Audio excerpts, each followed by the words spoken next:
Hi, Jonathan. Hi, Natasha, John, Rianne, Katie. Thanks for being here, guys. Everyone else, welcome to the live Q&A. We haven't done this since April, and now it's August, so it's been too long, but it's good to be back. I miss you guys. Just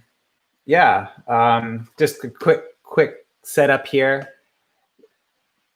This channel is all about just giving insights and inspiration for commercial illustration. And one of my favorite things to do here is to answer your questions. So these Q&A things are one of my favorite things to do. So welcome here if you're here for the first time. If you're a returning if you're returning to this, thanks for coming back. Anyway, I'm a little rusty at this. It's going to be a little stuttery and stuff, but let's just go along with it and see how it goes. So yeah, I guess we're at the end of the summer, and I hope you guys are, just lost my picture there. Yeah, I hope you guys are having a good summer. And yeah, just a quick little rundown of what I'll do today. I have a few questions from you guys that came in through Instagram. I'll try and get through a few of those. And of course, I'll be answering your questions that come in through the live chat here. The last time I did a talk or a live Q&A here, I think I focused on a lot of the questions that came in before and didn't get around to a lot of the live questions. I'm going to try and get to more of the live questions this time around. And but I do have some really good questions that came in through Instagram as well that I'd really love to get to. So just before I get into the Q&A with you guys, I'll give you a bit of a rundown of what's been going on here. So I want to celebrate, first of all, I now have reached 3,000 subscribers, which is amazing. This is a milestone I've been waiting for a long time. I was hoping to get it after my first year, and now it's been almost maybe just over 2.5 years. But a nice significant milestone, a nice round number. And thank you for subscribing. And if you haven't done so, please consider doing so. It just lets you know, of course, when my videos go live. And I try to make content that's valuable to anyone who's just aspiring to be an illustrator or wants to know some deeper insights wherever you are on your journey as an illustrator, whether you're a beginner or a pro. I just love kind of peeling back the curtain and showing how I do things and talking about why I do things. And so, yeah, please consider subscribing and, of course, liking this video if you find this one helpful. Yeah, another milestone that came up, guys. I turned 40 in July, so that was a big thing for me. Yeah, I mean, I only started illustrating about like professionally about 8 years ago. So kind of a late bloomer in that sense. And I know a lot of folks on this channel, I mean, you guys span all the ages, but I know quite a handful of you guys are kind of late bloomers like myself. And so just an encouragement that it's never too late to start doing something you love. And for me, that's been illustration. So what else do I have here? As you know, I recently produced and launched my most recent Skillshare class, Drawing Toward Illustration. So if you're an illustrator trying to connect how you draw and sketch more seamlessly with how you illustrate, that class is all about that. A lot of people have kind of expressed to me their pain points in not being able to kind of make how they draw in a more natural way in their drawings, kind of connect more with how the style in which they want to illustrate. I know a lot of you guys have already seen the class, you've heard me talk about it, but just letting you guys know this class is off to an amazing start. Tons of amazing, inspiring projects. Please go check it out. You can go to tomfroese.com/teaching, and that'll take you to all my Skillshare classes, including Drawing for Illustration. I'm in the process of planning my next class and just kind of trying to dial into what my actual topic is going to be. I have tons of suggestions. You guys can see over there in the on the wall with my post-its. That's me just starting to really figure out what I'm going to teach next. So in your comments and in the live chat here, you're welcome to throw me your suggestions for the class, or in the comments after this after the live part of this class is over, you're welcome to leave your suggestions for my next class. there in the comments. So I'm kind of, I mean, just to be very transparent right now, I'm feeling the most drawn toward teaching a style development type class, something that gives prompts and some guidance to helping people discover their voice. And all my classes, I think, as I've been creating more and more classes, have been kind of getting more toward this big style question. And so it is something that it is definitely the most popular question or request I have for my next class is, you know, something around the idea of a style development workshop. So it's something I'm most interested in at this point, but I've also had requests for things like, you know, just teaching the very basic fundamentals and stuff like that as well. So I'm curious to know what you guys are going to say about that. So yeah, I mean, biggest exciting news for me as an illustrator is I recently received the bound proof of my kids book. This is my first like full-on 32-page kids book that I illustrated. I worked with an author. Her name is Rebecca Colby. It's early morning here, so my memory is really bad right now. Anyway, Rebecca wrote this great story, worked with Nosy Crow, amazing publisher out of England. And I'm super proud of this. This is, yeah, a dream come true. I'm working on my second title with this same publisher, and I'm excited to show you more about that. But I thought I would just show and tell with you guys a few of the pages just as a sneak preview. So there's the end paper. So this book is just about like all the different people that go into building a medieval castle. Sorry, it was a bit awkward here, but there's a title page. So this is the bound proof. There's some color corrections and probably some edits that still need to go in before it actually goes to sale to market. But really nice uncoated stock. I'll show you my favorite spread, and then I'll leave you guys kind of hanging for the rest of the book. I thought it'd be fun at some point to like actually do a reading, but I think I'll wait till the book is actually published and available. But yeah, I think I'd like to do a reading, kind of a live, either on Instagram or here on YouTube. Thought that would be kind of fun. But this is my favorite spread, so I'll just show you that. This is, you know, the folks, the king and the queen and all the noblemen and royalty having a meal in the castle. And I just had a lot of fun illustrating all that food. So yeah, I guess one more little, I don't know if you can see that, but there's some like the silver foil details and stuff. They did a great job. The book smells good. It looks good. So I'm super excited to announce that. But anyway, that's that. I think we can get more into the actual questions now. So I'm just gonna do a little read through in the live chat and just see who's here and get a sense of what you guys are saying right now. So Natasha says the book reminds her of the work I did for a grocery store called Stallings. Yeah, I can see a little bit of that for sure. Rianne says, yes, we'd love to learn how to find your style.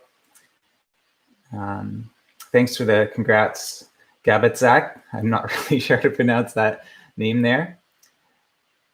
Oh, Art on the Fridge says, what, you look much younger. I think it's because I just got a haircut. I had been growing my hair. I was actually going to grow it long, and it just wasn't working out for me. So I got it chopped. So that's why I probably look younger. It's hilarious. Anyway, yeah, keep the comments, keep the questions rolling in. Savvy says, wow, I didn't know you started after your 30s. Amazing journey you've had so far. Yes, I feel really blessed just how things turned out. And I can talk more about my journey into illustration and design and all that from a previous, totally different career at some point. So yeah, I mean, right at the top of the chat, we have a question from Moy, and they ask, how can you transfer your voice to your work, even using different mediums and styles? And yeah, I'm not sure there's an easy answer to that question. I think that I mean, I could answer that question 2 different ways. I mean,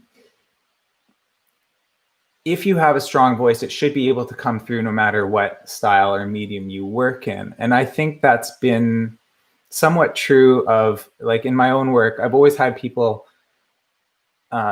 comment on my work and say, no matter what you make, it always kind of looks like you. And I wish I could say I knew what the formula for that was or what the technique is, but my guess is that it comes from just kind of like on one hand leaning into just what I'm good at, and even leaning into my quirks, leaning into my imperfections and just letting those be. But I think it also comes from having a lot of, like, I know where my inspiration comes from. I'm very inspired by mid-century and retro type work, very simple color palettes, bright, bold, fun, playful, sometimes even a little bit naive or childish in a way. And so I think that drive, that sensibility always comes through in my work. And even when I'm working on more serious things, or if I'm working with like more physical media, working digitally, there's something about that era, about that my influence from the mid-century that really, I think, always comes back. And that's part of it. And I think the other thing is just having, and this is really hard to explain, but there's this just underlying feeling or emotion or intuition, a drive that I think is a huge part of my voice. And I'm going to have to explore that more to give you a better answer. I feel like I'm fumbling for the right words for it, but there's a certain feeling or emotion or energy that I try and put into my work, no matter what I'm working in, what style or technique. I think that's a big part of how that voice translates. And so I feel like I've totally not answered your question, Moy, but it's the best I can do. And I'm if I end up doing this style development class or workshop for Skillshare, I think that's definitely going to be an important part of the conversation. So thanks for your question.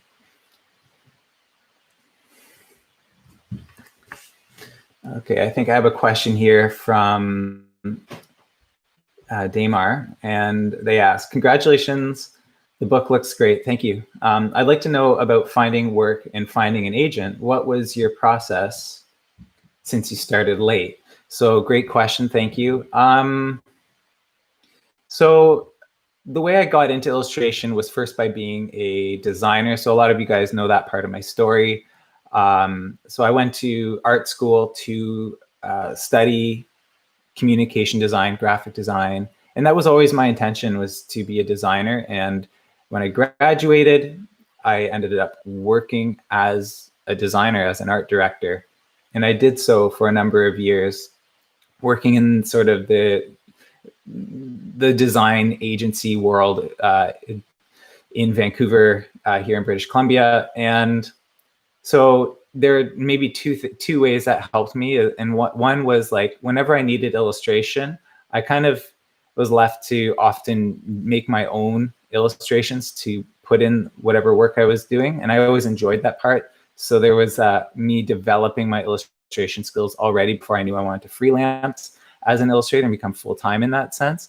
And also I was making inroads just by being part of the design community in Vancouver and more broadly, you know, in Canada, and just started having connections with people, and people, maybe other art directors, creative directors, knew that I also did illustration. So they may ask me to, you know, work on a project and stuff like that. So I feel like just those connections, and starting as a designer, starting with having a network of people that knew that I had some strengths and some inclination toward illustration, got me kind of rolling. Now on the agent side, once I decided that yes, illustration is what I want to do, and I also want to broaden my market, I don't want to just work within this this one city or even just within Canada. I thought what I need to do is find an international agent who can find me work from elsewhere.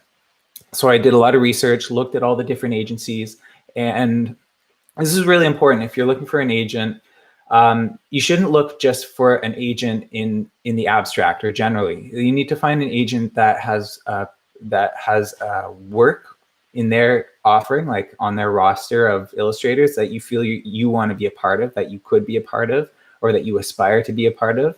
So there's overlap there in terms of taste and maybe even in terms of style.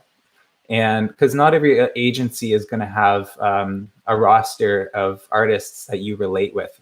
And so that's really important. And I did that research. I looked for, I found probably 5 or 6 different agencies that I thought, yeah, these guys are cool. I made some postcards and mailed them out. And yeah, I mean, what I did with those postcards, I kind of hand wrote them using ink and pen, which was very related to the kind of style I was doing at that time. And I used a postcard that was really indicative of the style that I was working in. I I printed those cards letterpress, so they are very special and unique. And I feel like that did help me. And I actually ended up with 2 offers right off the bat, 2 responses to those postcards. And then from there, I picked one. And ever since, I've been represented. So yeah, thanks for your question, Damar. I hope that helps answer it. Now, in terms of starting late, I don't think that really mattered in that sense. Like, whether, regardless of my age, you know, I think the important thing is that I had work to show. I had illustrations, I had stuff that I'd been working on, like I was saying, just through my being a designer, making my own illustration in the first place, and being commissioned to do work by fellow illustrators or fellow designers, sorry. And so I had a portfolio of illustration, and that's what I used to show these agents to prove that I could, in fact, be a part of what they were doing. And that was more important than my age. I never told them how old I was. I wasn't like, I'm a 33-year-old. I was 33 at the time when I got my first agent. And yeah, even then I was feeling kind of old, but really in retrospect, it's just pretty young. So yeah, hope that helps. So I'm gonna now, I see some more questions coming. I'm gonna mix it up a bit and read a question or 2 that came in earlier. And this question comes from Art on the Fridge, and I see that you're here. Hi, Karen. And she asked if I was planning on making a beginner level class, and I actually kind of followed up her question and asked her to clarify what she meant, because I guess I wonder, when you say beginner, where is the beginning? And I think everyone begins at a different place. So it's hard for me to understand or comprehend all the different possible starting points someone might come to me in my classes from. So in all my classes, I've always tried to just simply teach from a place of my strengths. And up to now, I've just assumed a certain level of experience and skill in my students, which is like I feel like my primary audience for all my classes is kind of illustrators who are kind of at the beginning of their journey, but they also have some skills in their pocket. They know some software, at least basic software. They know how to use Photoshop, Illustrator, Procreate to some degree. So I don't have to go and teach actual, the fundamentals of these platforms or apps. And I assume that they've been struggling or trying to work through certain questions. And then I come in and hope that my classes answer those very specific questions that can only come up once you've started thinking about these things. I think people who are very beginning, I just wonder, like, are these people who have no art lessons? They didn't take art in high school. They don't know color theory. I really don't know. But I think it's actually a really good question and something that I want to consider moving forward, because, and I talked about this in, I think it was episode 61 here, where I talk about, things you should do if you want to become an illustrator before you even lift a pencil. And the important, I think what I identified when I was making that video is that there's this gap between like this initial spark of, oh, illustration exists, and I'm really inspired by this thing that I saw, or these things that I saw. I'm starting to become more aware of illustration. I want to consider that as a career. So there's that initial spark of inspiration, and then there's like the time when you start actually learning illustration. There's a gap between there where you're like, you don't know what action to take just after being inspired. So I talk about that in episode 61. And so I think that's a really interesting, that interests me from a teaching standpoint. It's like, what can we do in that gap? And so maybe this is a bit of a spoiler alert, but I really want to write a book. It's something that I've been kind of ramping up toward. I think this is going to be part of my next iteration, or part of my next evolution as a teacher and illustrator. And I don't know exactly what it's going to be, but when that question came up from Karen, I started thinking about, like, there might be something to addressing that point zero, that point in your journey where you really just don't know anything, and then actually guide people through some very specific steps that will help them get off and on their way. Now, the tricky thing here is that I actually came into illustration in a very almost accidental way myself. And I'm not really like a traditional illustrator.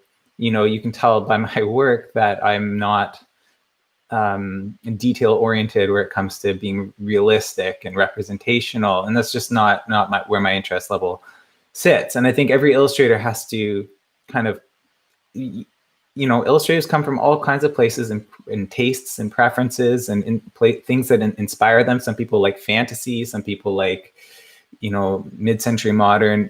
There's a whole range there, and I can't meet everyone where they're at with their different tastes. I can only come at teaching from a place of what I like and what I think I'm good at. And maybe to summarize, in teaching all my classes, I always look for three things. I look for what demand for skills is out there, like what are students hoping to learn? And then I ask, what am I good at? Like, what can I teach? And of course, what am I uniquely good at? What is something that's unique to me? And then when all these three things overlap, then I have a class that I think is engaging and highly unique, because there's so many classes out there that will teach fundamentals like color and principles of design and life drawing and stuff like that. There's so many things like that. And if you want to learn apps, you can go to lynda.com, or tons of stuff on Skillshare just to learn those things. I love exploring questions that are much more personal to my experience, and really uncovering the big why of things, not just the how. And I think you probably, hopefully you see that in my classes, where I like to kind of give more depth and not just the sort of technique, if that makes sense. So anyway, thank you, Karen, for that question. I'm just gonna touch base here at the live chat and see what you guys are saying.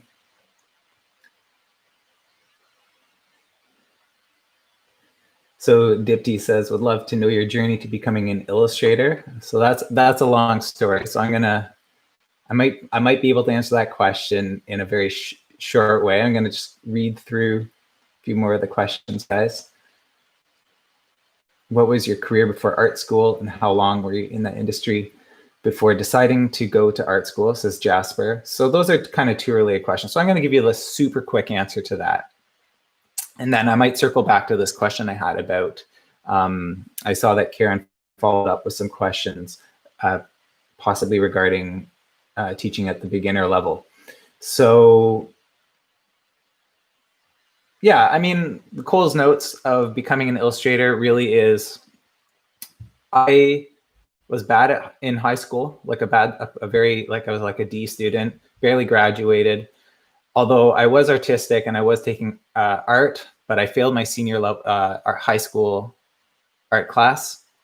And my guidance counselor recommended that I get, this was like in the 2000, and he recommended I take a networking class, like a class where you learn how to use like Microsoft networking software. And so I did that for a year.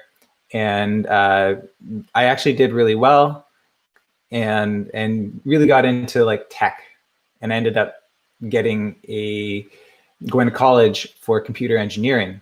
And when I was done my education, I was really like, this is not what I want to do with my life. And I kind of knew that all along the way, but because I was not so good in high school, I felt like I needed to at least finish something and do well at it. And so I really turned my life around in terms of like, I was on honor roll in the program, which was a stark contrast to being kind of a D student in high school. So something clicked for me. It was like, okay, if I want to learn something, if I'm motivated, if it's my choice, I'm going to do well at it. So by the end of my time learning computer engineering, I had a friend's uncle who started a trampoline company called Spring Free Trampoline. And he wanted someone to do the graphics for him. And he knew that I was interested in that. So he hired me to be the graphic designer. I had no training, so that was a bit of luck.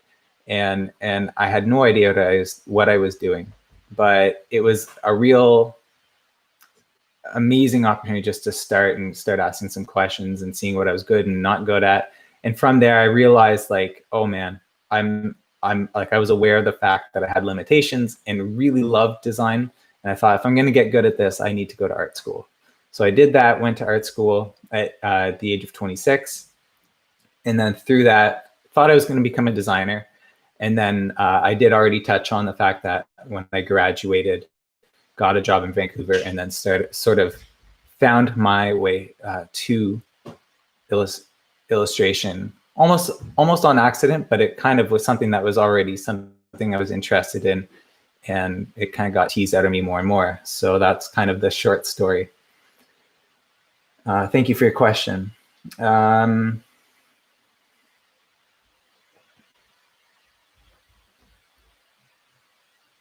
So Jason Barnes asks, how would finding style class differ from the other classes you mentioned? So I guess how would a finding style class differ from some of the classes that I've already taught, maybe is what you mean? That has to be determined yet, but it would be much more, I think all my other classes, style is an important question that I ask, but I never get at it head on. And I think with a style development workshop type class, it would be very directly about style and about a journey of trying different techniques or trying different. For me, it'd actually be more about like finding. It's almost like in my mind, it's like answering questions about yourself, reflecting more about what drives you, getting a little bit psychological without, I'm not qualified as a psychologist or anything, but something in that world of being more self-reflective, trying to find what drives you. And of course, I need to be very aware that there's already lots of material out there on this subject. I know Andy J. Pizza has a class and a booklet about that. And Lisa Congdon addresses that in Finding Your Voice, her book. So I need to find, again, what's my unique angle? Like, how can I guide students through this process of discovery in a way that's true to who I am and something that I can actually lead with my own strengths?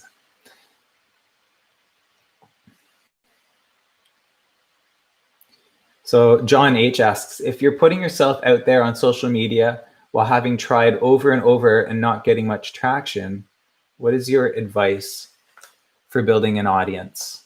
And that's of course one of those holy grail questions. How do you get more eyes on your posts, more attention, more positive attention, likes and comments and stuff like that? One of the biggest things that I learned along the way, just in terms of social media, is what makes an image worth posting. I can't remember who it was. I think I've lost my, sorry guys, I'm working with some new equipment here. Lost my picture there. Hopefully you see it again. going back to John's question, putting yourself out there on social media while having tried over and over and not getting much traction. Okay, so I can't remember who it was that I learned this from, but you really want to consider every image that you post on Instagram. Now we're talking very specifically about Instagram.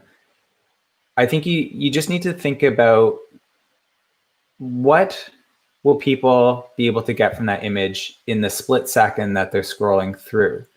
And one of the most important things is that it just needs to be something nameable, like,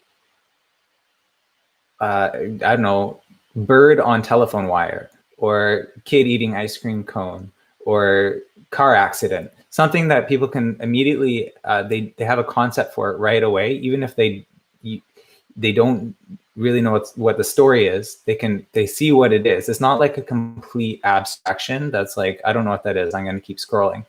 But I think that the trick is that it needs to be done in a way that's compelling. And so that's a matter of like, has it been done in an interesting way? Are the colors bold and poppy?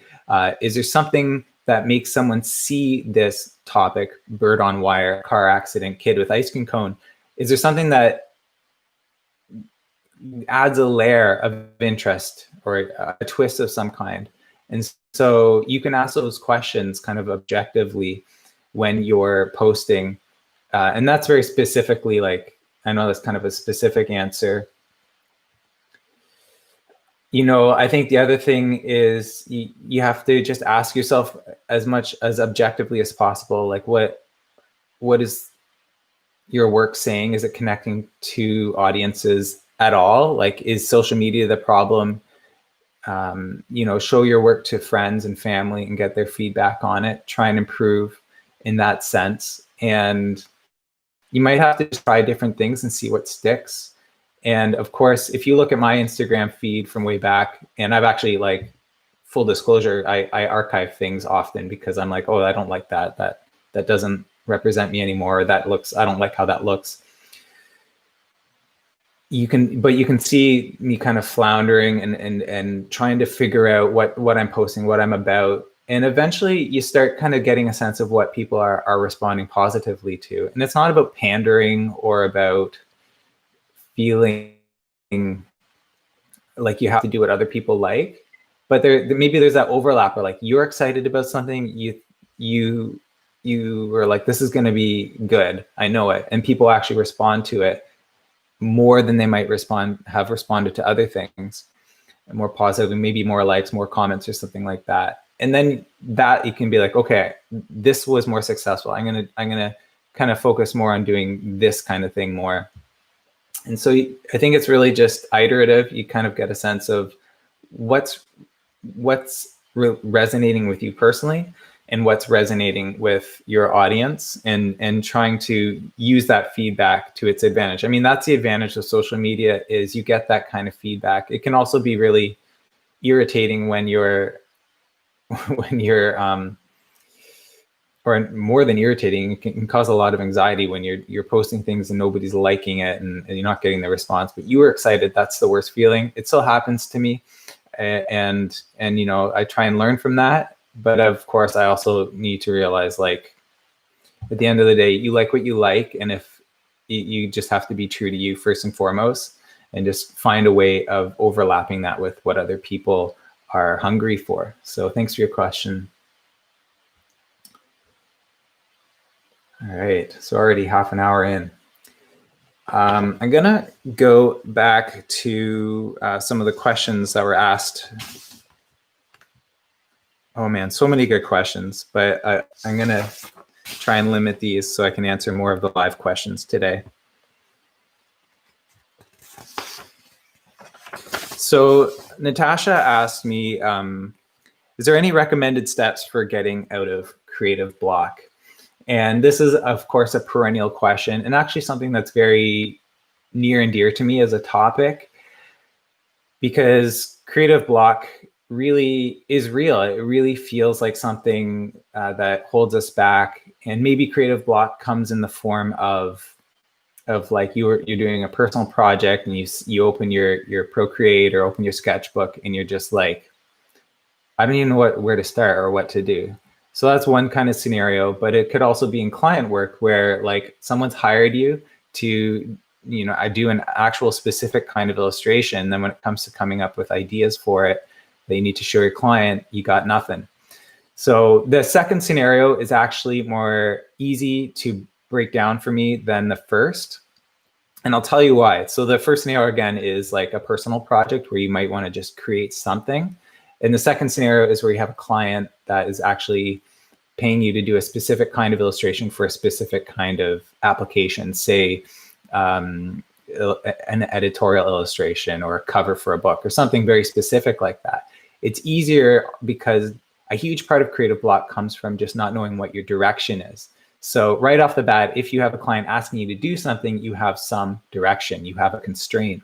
And so if you're doing a personal project, you actually have to artificially come up with a constraint that at least focuses you and narrows the infinite options that you could start on and actually move ahead. You can't move ahead when there's infinite possibility. You need something that narrows your options. So let's just so for client work, let's just say you've been asked to do some spot illustrations for a magazine article. The first thing you're going to want to do, and I have 3 overarching steps in my own process. First thing I do is I do what I call research and discovery. I go out and just learn as much as I can about the topic. So I read the article, go to Wikipedia, I do image searches based on keywords, and I just gather those. There's no creative work involved in that. It's just reading and understanding. And a huge part of overcoming creative block is just having these small steps like this. They're not intimidating. You may not know what the end goal of your project will be. And that's a huge part of creative block, is being like, I have no ideas, because you think you're supposed to have a vision for the end product, but that's not true. Creative work, you never know what the result will be. Even if you know what format it will take or what the goal it will be trying to aim for, that's fine. But we should never start off a project knowing what it's going to look like in the end, because there's no creativity there. So the first step is just that simple understanding and gathering some resources, especially images based on keywords. And the second is then going into some rough or what I call free sketching. And this is where you take those images that you, and anyone who's taken my classes, especially the last 2, you'll know this process already. You draw from these reference photos, and you don't worry about what ideas they're telling you. You just know that they're somehow related to your topic. You draw these from observation, and you get a sense of, while you're drawing them, what kind of at least visual information is related to the subject. And you're just kind of planting seeds. You don't really know what's going to happen, or if any of what you're drawing now is going to be used later. But this is laying the foundation for actual ideas to come. So once you do that, you maybe step aside for a few minutes or for a day. You come back. Now it's time to do the next step, which is doing some rough sketches. And this is where I spend half a day, sometimes maybe a day, maybe even more, just iterating things. At first, it's like blurry marks that don't really make any sense. But every time I make a mark or draw something, it gives me an idea to springboard off of. And I do this freely for as long as I can until I start seeing ideas emerge that are related to the initial problem I'm trying to solve. In this case, in this example, this article that I'm illustrating for. And then, so that's that stage. I know I may be struggling to come up with ideas, but I know at this stage that my job right now is just to keep the pen or the pencil making marks and to iterate. That's my job. It's actually not a lot of fun at this stage, especially before I start coming up with my kind of aha moments. But aha moments do come out of this. And once those come, then it becomes clear how I'm solving the problem. And then finally, it's about refining those ideas. And that would be the next stage, would just be doing refined sketches. And that's where you just clarify those ideas and make them as clear as possible. It's super important, is that once you've gotten the big idea, maybe one of these illustrations is the idea of a sitting duck, which is a metaphor. And so you have a duck sitting in a chair with some bullet holes around its head, and so you have that general idea for an illustration. Now it's just about refining that and making sure that idea comes through as clearly as possible. So I know I'm kind of talking in depth about this. The overall question we're answering here is, how do you overcome creative block? And it's just about having these individual steps. For me, it's research and discovery, and then rough sketches or concept sketches, and then refined sketches. And then, of course, after that, it's finalizing in the final art. But so much of that creative block gets chipped away at in the concept sketches and then the refined sketches in that stage there. And it's really just about knowing that you're in those stages and that it's going to be hard. Sometimes it comes easily, and then you just chip away at it until something comes. Sometimes you need to go away for a break. Sometimes you come back to it. But yeah, I think there's that cliche that it's like good work is 90% perspiration and 10% inspiration, and it's all well and good to know that it just takes work to get through creative block, but having an actual pathway or some guidance through that, what does that perspiration actually look like? It's really just about having a process, a system where you know what you're working on, what your initial or what the task at hand is. And if you take my classes, you'll kind of see this at play in my process, especially in sweet spots and drawing toward illustration. These are my two most recent classes. And I really kind of step you through the process that I use in all my work. And this really comes back to be true with personal work as well. So if you're trying to come up with some personal project, you really have to be your own client, come up with a brief, come up with constraints. You might even want to say, I'm only going to use these limited tools or these two brushes in Procreate, and then use that as your constraint, so you know at least what you're not doing. So I hope that makes sense, and I really appreciate the question. I actually had one thought that I thought was important actually about this. Creative block is not something that stands in the way of a process or in the way of the process. It is the process. It can be very unpleasant and uninspiring to chip away at something you don't feel is coming along at all, but it's only through and in that process that I find my inspiration and ideas. So I just thought I'd leave you with that thought on that question. So now it's time to just take a look through the live chat and see what else you guys are saying. And have some water.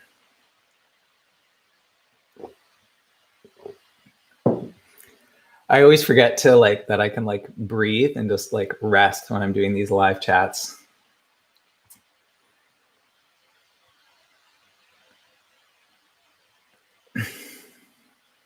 Okay. So Katie asks, how does one build a portfolio around illustration? It hasn't been easy to illustrate with no specific briefs or commissions. Do you have any resources that you would recommend to find briefs or prompts? So Katie, thanks for your question. That really taps into what I was just talking about, how you need some kind of specific brief or commission to actually break through creative block and know what to do. So in terms of recommendations for finding briefs and prompts, I think it depends what kind of illustration you want to be doing or what kind of exercises. But if you go to Skillshare, there are lots of classes that walk you through these 100-day projects or guided types of projects. And of course, again, it depends on what kind of things you want for your portfolio. And you know, I just off the top of my head, I think of Onmar Wynn. If anyone's on Skillshare, you might know her classes. She does a lot of watercolor illustration, and she does lots of kind of guided type classes that kind of give you prompts. And I've seen just more and more of these kinds of prompt things on Skillshare. So that would be the first place I would recommend. Other than that, I think there's like the 100-day challenge, and you can kind of use that hashtag and just search on Instagram and see what other people have been doing, and then maybe kind of trace back what their sources were and stuff like that. So I hope that helps, Katie. And Katie also just mentioned that she's also a graphic designer who's interested to venture into illustration. So that's great. I think it's going to be an exciting journey. And having design skills, I've always said this, being a graphic designer first is really advantageous if you want to get into illustration, because you're always working within the context of design. And the more you understand that side of things, I think it makes you a stronger illustrator. So Kat Guer says, hi, how do you organize your time when you have several projects with reasonable deadlines? So, well, that's very specific situation where all your projects have reasonable deadlines. So I'm kind of joking. I mean, that's actually a huge part of it, is just making sure that you're managing expectations from your clients from the get-go. So first thing is just not taking on any work that will really put you under pressure in terms of your time. I never accept rush work unless it pays really well and justifies the anxiety that I'm going to go through. And so usually I try and limit lead times to no less than 2 weeks. And then when I have a lot on the go, it's really just about, I like to lay out a Gantt chart just on like graph paper. A Gantt chart is one of those charts where you just have like a calendar basically as a row of days. And then you're down on the y-axis, you have all your projects that you have to do, and you have your deadlines for each of those projects kind of plotted out against time. And then you can see what has to be done first and what has to be done, what you have more time to do. And then you can kind of see very graphically, visually, where the concentrated points are, where you're having lots of projects with lots of deadlines at the same time. And then you can use that to sort of manage your time, maybe even go back to your clients and ask them, you know, can we move this day back or forth so I can have time to do these other things? I think one of the important things is never be afraid to have a conversation with your client about how things are going along, and whether you need a day or half day extra from what you originally agreed on, because sometimes life happens. And I think it's just really important to remember you're human, your clients are human. Even the big ones, you know, if you're putting in the time and the work, and you're not just kind of like sitting around and goofing off, if you're doing your job and things still aren't coming and along as you hoped, then quite often it's very reasonable to just ask for an extra day so you can do your best job. And it's always in the best interest of your client and in terms of the quality of your work to do that. So maybe a little bit of an aside there, but yeah, it's really just about never taking on more than you can do, and then making sure that your deadlines don't all occur on the same day and stuff like that.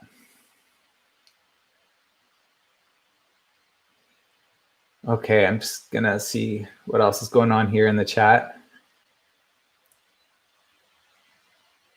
So it is 9:50 now. I'm gonna try and wrap this up. I'm gonna say by 10:15, so maybe another 25 minutes. This is great. I love how many questions you guys are asking here, and yeah, this is amazing. I'm really enjoying this. So thanks, guys.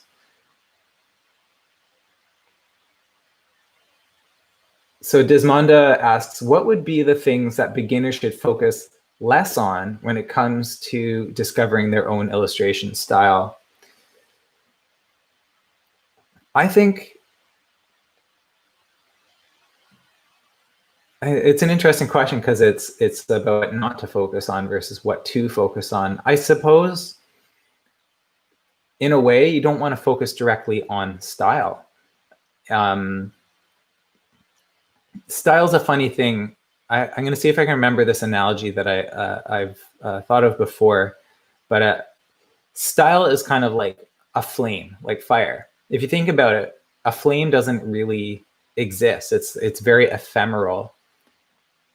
What matters to building a fire is having a fuel source and oxygen. Trying to work with me here. I mean, if you think about it, you need to, okay, let's just play with this fire analogy. So you want to build a campfire.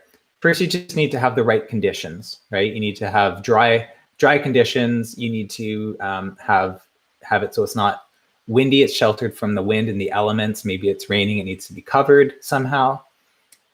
And then you need to have the right kind of fuel source, wood, dry wood, that's the right size and all that. And the style that comes from that would be the, oh man, maybe this is falling apart. I'm gonna keep trying. If it falls apart, I'll have to go back and fix this in some later video. But I guess what I'm getting at is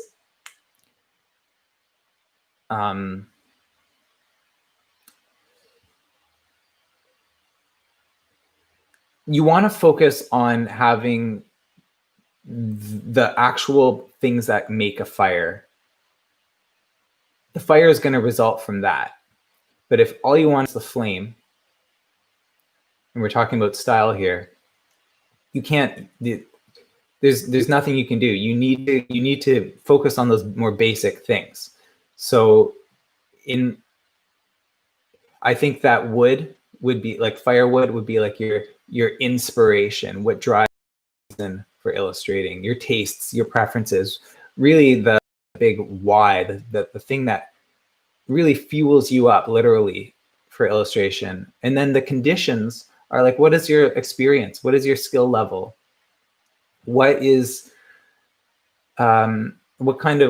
and techniques do you know? Because those are the things that are gonna like ascertain that you're gonna be able to make a fire in the first place. So I know I'm kind of mixing up my metaphor here, but the fire will result when you have all your other things in place. So what I'm getting at is, as a beginner, you want to focus on learning techniques and having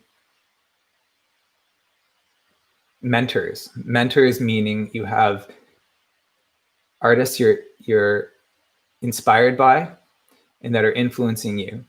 And you know that you like a certain kind of illustration versus another. And it's okay to like it all at first, but I think you should always be looking for clues of what are the things that are most personal and important to you, and then narrowing your focus as you become more self-aware in that way. And so as a beginner, your job is to learn what inspires you, who do you want to be your mentors in that sense, and who do you want to be your influence, what are they doing, what kind of techniques and tools are they using, learning as much of those techniques as possible. And then your own style is almost besides the point, because the more you are aware of what you're good at and what you like, the more strong your voice will be. And that voice will carry through your work. And of course, you do want to be thinking specifically about style at certain checkpoints along the way. But at the very beginning, probably the thing to not be thinking about too much is style. So I know that flies in the face of my next Skillshare class topic, but that's a good challenge for me to think about. And I think that could make it a much more powerful class if I can understand how to wrap my mind around that paradox. So thank you very much for your question. I hope I didn't lose you guys with my sketchy fire analogy.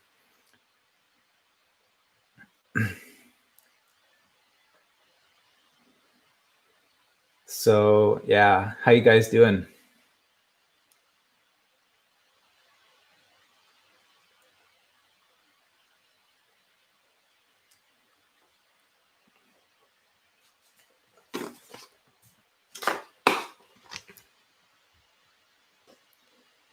Okay, so another question from Natasha. She asks, is mentorship important for illustrators and designers? How can the illustration community step up in this way if it's worth it? Mentorship's important. Seth Godin talks about mentors versus inspiration, something like that. And again, I talk about this in episode 61, where I talk about that gap between like just learning about illustration and then knowing where to go from there. And I think most of us will not have access to a direct mentor, someone who's going to like, care very specifically and personally about our progress and development. If you do have a mentor like that, you're probably paying a lot of money for their time. And so what you want to do is have influences instead, people that you're inspired by, and learn from their bodies of work, the books they've written, the talks they've delivered, and it's up to you to look for those, to seek those out, and to bring those into your own journey and practice. And yes, mentorship's really important, and that's why you do things like go to art school or get an internship. And of course, these things aren't always available, and these are the things that leave people wondering what they can do. You can ask who can be your mentor, who can you reach out to, and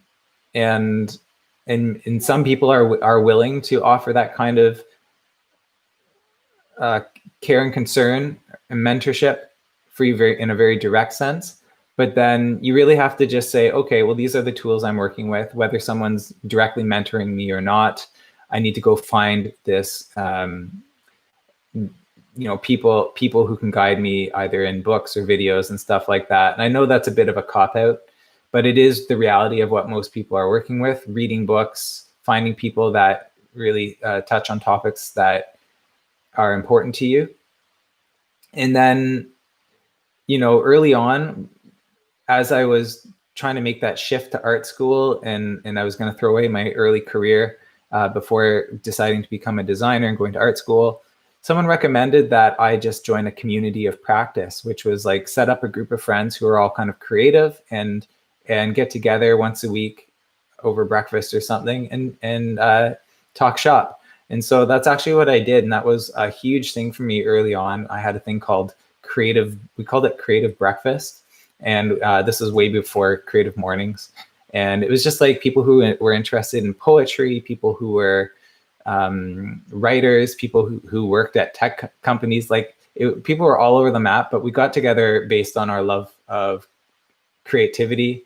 And I found these people just through my own community at the time. And just what we ended up doing was creating a art exhibition. It was like, looking back, it was kind of cute and quaint, but we did it. And I learned a lot about working with other people. And I know it's not quite mentorship, but it's maybe mentorship is overrated and community and connection is underrated. I think a really important thing is just having a community of people that are excited about creativity, about illustration, and really important that you have people looking at your work and you're looking at other people's work and giving feedback and stuff like that. And you're going to more quickly find people to give you feedback in that sense that are kind of more your peers than people who are kind of out there working, name whoever it is that's like,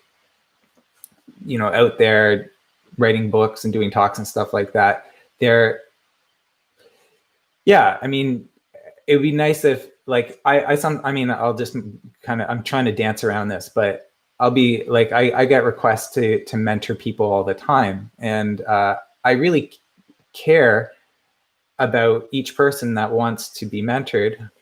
Sorry guys, lost my camera again. edit that out later. So anyway, so yeah, I really care about each person who wants to be mentored by me, but because I'm, it's just, it takes a lot of time to do that. And you could easily take on a young Jedi kind of thing and that could be your full-time job. And I kind of, my tendency is to get carried away anyway. So that if I did that, it would just be like the end of my career probably. And so, yeah, I think that as much as possible, I do things like this to help mentor and give people clues. But I like to cast a wide net. I like to make sure that when I'm giving information, it's going to benefit as many people as possible, just more bang for buck in that sense. And yeah, I guess my point is it's hard to find mentors who are really established, but it's really easy to find people who are more at your level or in your community, and it's amazingly powerful if you're open to that. A lot of good things can come, and because you're all in the journey together, there's something unique about that and special that you can't have with people who are kind of more established and along the way. So.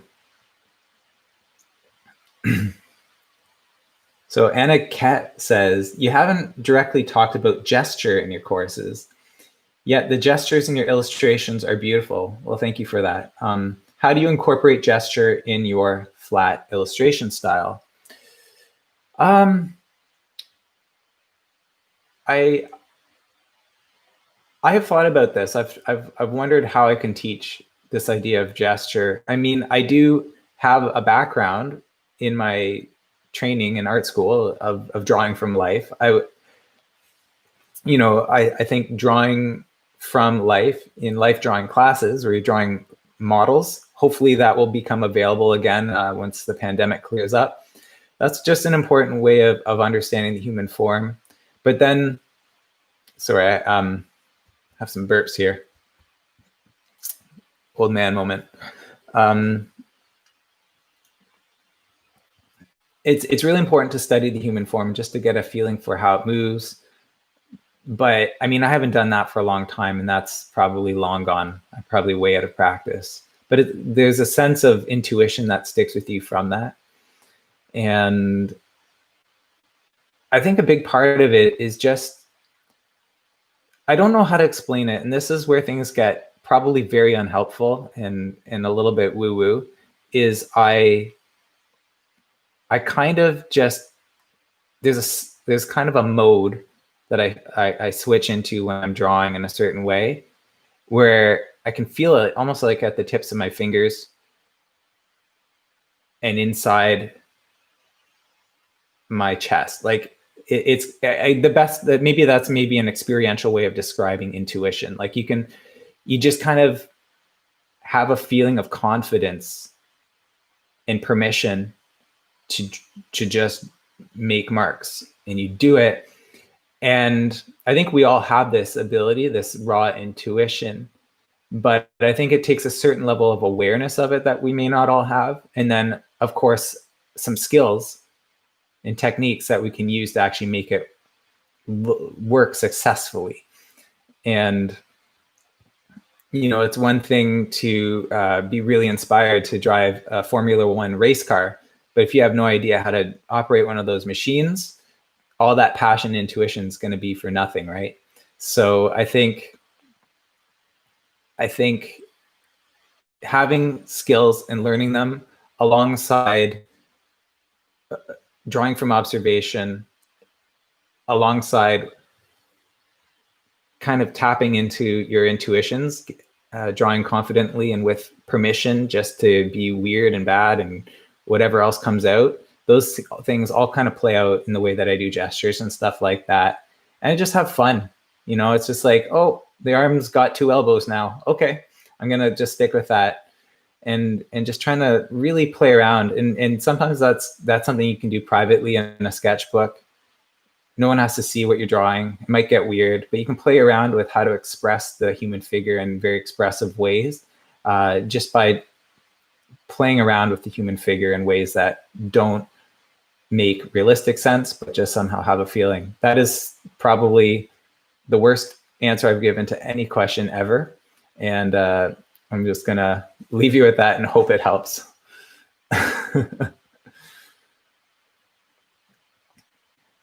Okay, I think I'll answer 2 more questions here, guys, and then we're gonna wrap it up. Thanks for sticking around and working with all my technical glitches. And for some reason, I'm really nervous today. I guess it's just been a long time since I've done one of these. But yeah, thanks for sticking around, guys. I love that you guys show up and are asking these questions and put up with all my ums.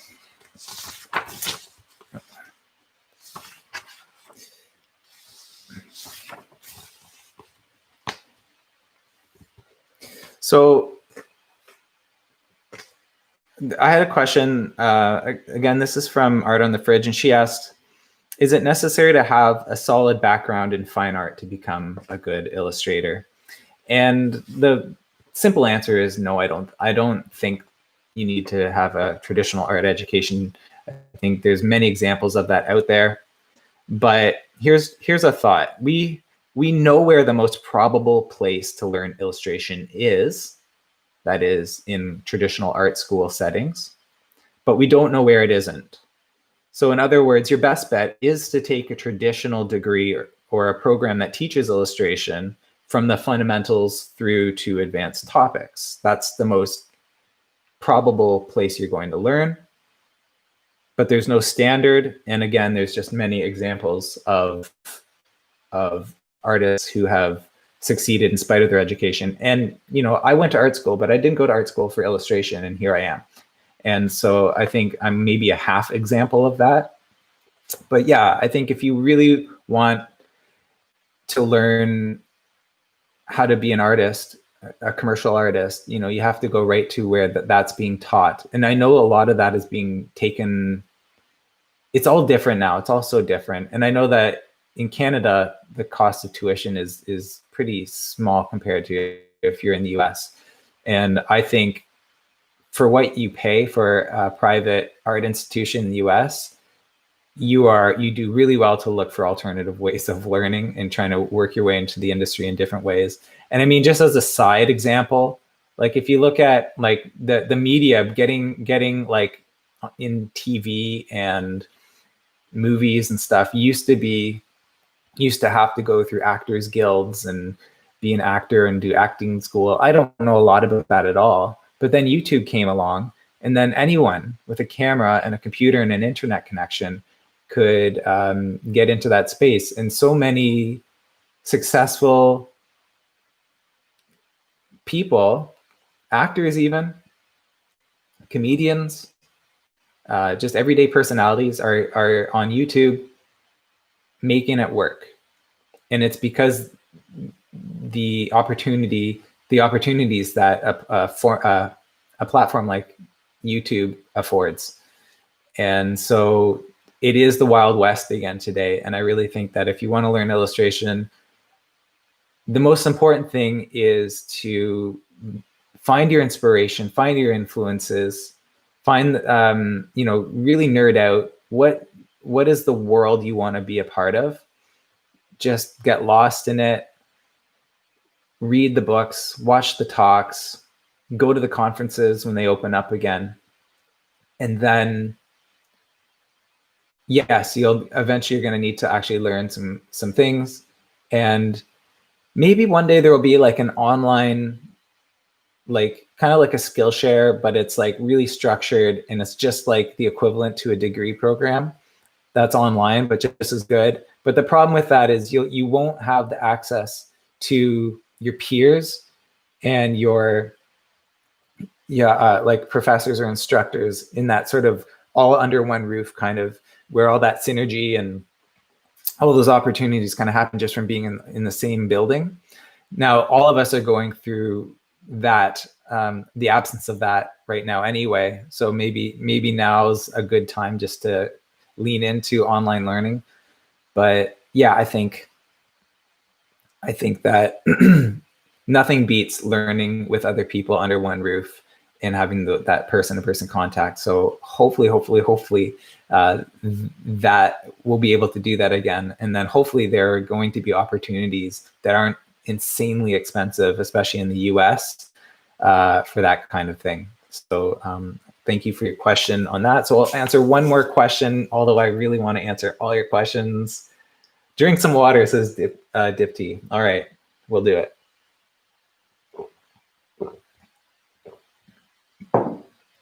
Thanks for the permission to drink water.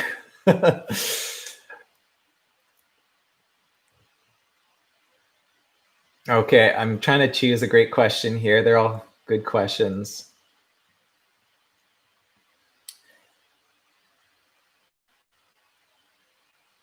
Okay, I'm going to answer Bronwyn's. So she says, I like so many styles that it seems impossible to have my own one distinctive style.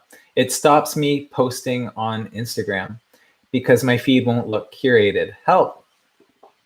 Yeah, Instagram can be a bit of a bummer where because you're afraid of breaking the algorithm or breaking the style thing or color story or whatever it is in your Instagram feed. And I mean, if that's your reason for not exploring and branching out, then I guess just realize that's made up, that's invented. Like, that's up to you. And you know, if you want to preserve your Instagram is just one little window into you as a creative. It's not everything.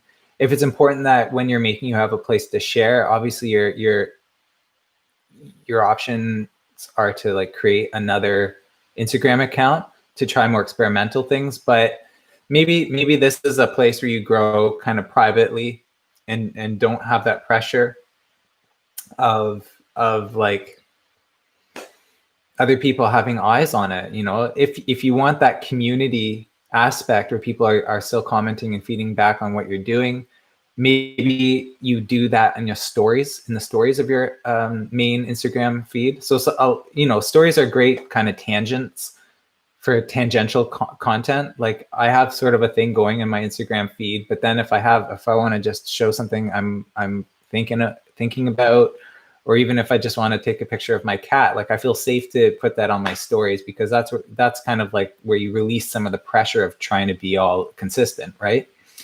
So there is that, but also, like, again, like, it must just be a generational thing where, like, as we're like, our whole lives are on the internet, we feel like we have to, like, nothing exists unless it's posted, or we need to have other people see what we're doing to validate it. And I'm as much a part of that. And there's never been a time like that before. I mean, back in, like, probably just even 20 years ago, if you wanted to share your illustration portfolio, you might not even have a website. You might actually have like a book, and you walk physically into office towers and go up elevators into boardrooms of creative directors, like creative agencies, talking to a creative director or art director, showing them your work privately. No one else saw that. You have an audience of one, and you have like the comments and likes of that one person in reality, in real life. So yeah, I think that's why social media anxiety is a thing. We feel like our work and our worth only matters if it's online and it gets eyes. And so Bronwyn, I would just encourage you to have fun and experiment with different styles, and try to do so, like, be okay with just doing that in your personal sketchbook, and maybe promise yourself that if anything good comes up, you'll share it on your stories, or you could, maybe join or start a Facebook group with fellow creatives where maybe you can share those kinds of things. But I hope that helps, Bronwyn. Great question. That's actually another thing that's just dear to my heart, is like the level of pressure we put on ourselves to have our work out there on Instagram before we're even fully formed as artists. I think that some of those pressures are pretty ridiculous and damaging.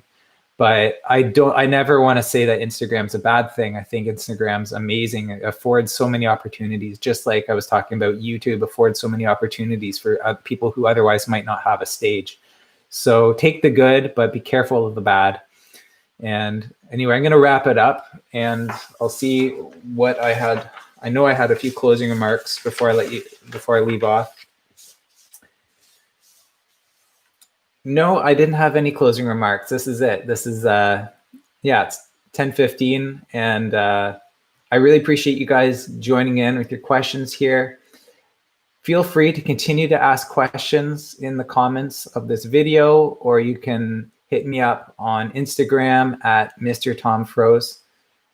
And I love seeing your questions, and I try to bank them up. And even if I don't answer them directly, which I always try to do, I bank them up, and it always gives me valuable feedback for what I'm going to teach about or speak about next.